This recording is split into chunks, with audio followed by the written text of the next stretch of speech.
அனைவருக்கும் ஆத்ம நமஸ்காரம். நம்ம தேவகோட்டை அபியாச நிலையத்தில் பார்த்திங்கன்னா, நீங்கள் பார்த்துருப்பீங்க, இந்த அன்னதானம் கொடுக்குற இடத்த நீங்கள் பார்த்துருப்பீங்க. அது கரெக்டாக பஸ் ஸ்டாண்டுக்கு ஆப்போசிட்டில் இருக்கக்கூடிய 2 வீலர் ஸ்டாண்டு,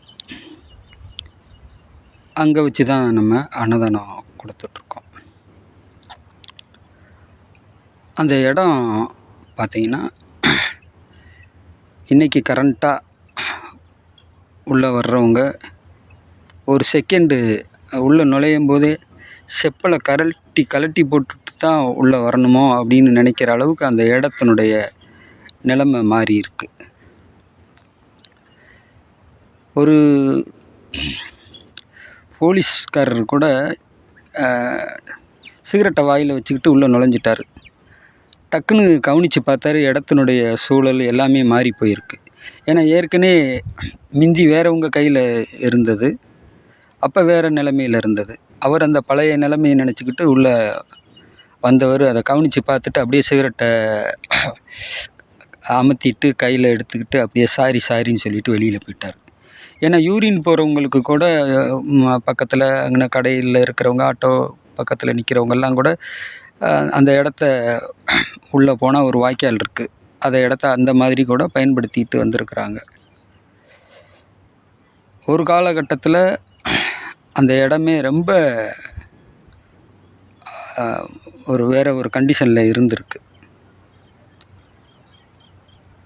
அது எப்படி சொல்கிறது அப்படின்னா, மார்ச்சாவடின்னு சொல்கிறாங்க இல்லையா, அந்த பணம் அறுக்கிற அறை, அந்த அறை தான் அங்கே இருக்கிற ரூமில் தான் பணமே அறுத்துக்கிட்டு இருந்திருக்கிறாங்க. அது வந்து பெரியாஸ்பத்திரியாக இருந்திருக்கு. அவ்வளவு அமானுஷ்யமான இடம் அந்த இடம். அதுக்கப்புறம் அது சைக்கிள் ஸ்டாண்டாகி வேறவங்க கையில் இருக்கும்போதெல்லாம் அந்த இடத்தினுடைய நிலைமையே வேறையாக இருந்திருக்கு. இன்றைக்கும் ஒரு செட்டியாரெல்லாம் பார்த்திங்கன்னா ரெகுலராக வர்றாரு. அவர் வெளியில் எந்த நல்ல காரியத்துக்கு கிளம்புனாலும் அங்கே வந்து ஒரு 10 நிமிஷம் உக்காந்துட்டு போனால் எனக்கு காரியம் நல்லா இருக்குது அப்படின்னு சொல்லி ரெகுலராக வந்து போகிறார். அந்த மாதிரி நிறைய அந்த இடத்தினுடைய வைப்ரேஷனே மாறிடுச்சு. எதுக்கு சொல்ல வர, நம்ம சித்த வித்தியார்த்திகள் வந்து பார்த்திங்கன்னா, அதை அப்பாவுடைய ஃபோட்டோ இந்த மாதிரி பப்ளிக்கில் வைக்கக்கூடாது, இந்த மாதிரிலாம் வைக்கக்கூடாது, அதெல்லாம் நம்ம ரூல் கிடையாது அப்படின்லாம் கூட பேசுனாங்க. சட்டம், நம்ம சாமியினுடைய சட்டத்தை நம்ம எல்லாரும் மதித்து தான் நம்ம செயல்பட்டுருக்கோம். அதில் எந்த மாற்றமும் கிடையாது. சில நேரங்களில் பார்த்திங்கன்னா சட்ட புஸ்தகத்திலே இந்த விஷயங்கள் கூட விளக்கப்பட்டிருக்கு. இடத்தினுடைய சூழலுக்கு ஏற்ற மாதிரி நம்ம சில விஷயங்களை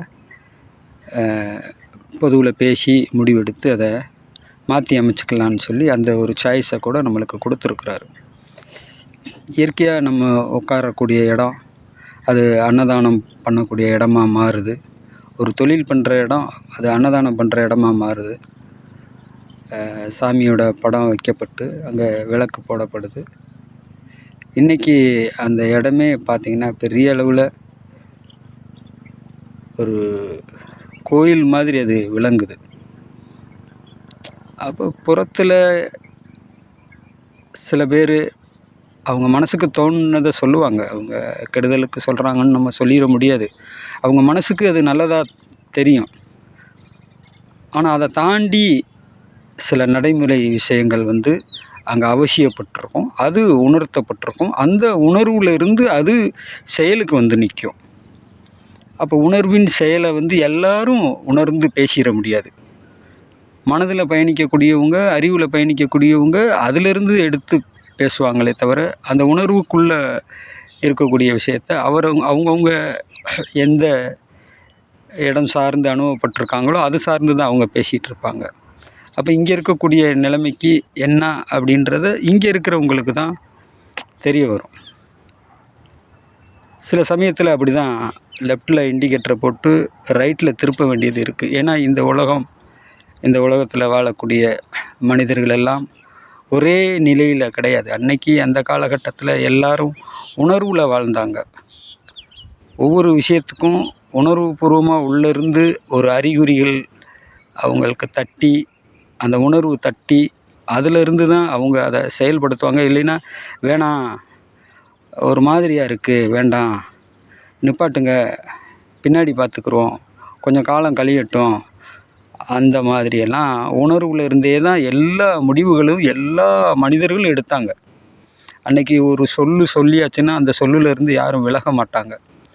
பேனாவினுடைய நுனியும் நாக்கினுடைய நுனியும் அந்த சத்தியத்தின் நேர்கோட்டில் இருந்த காலகட்டம்.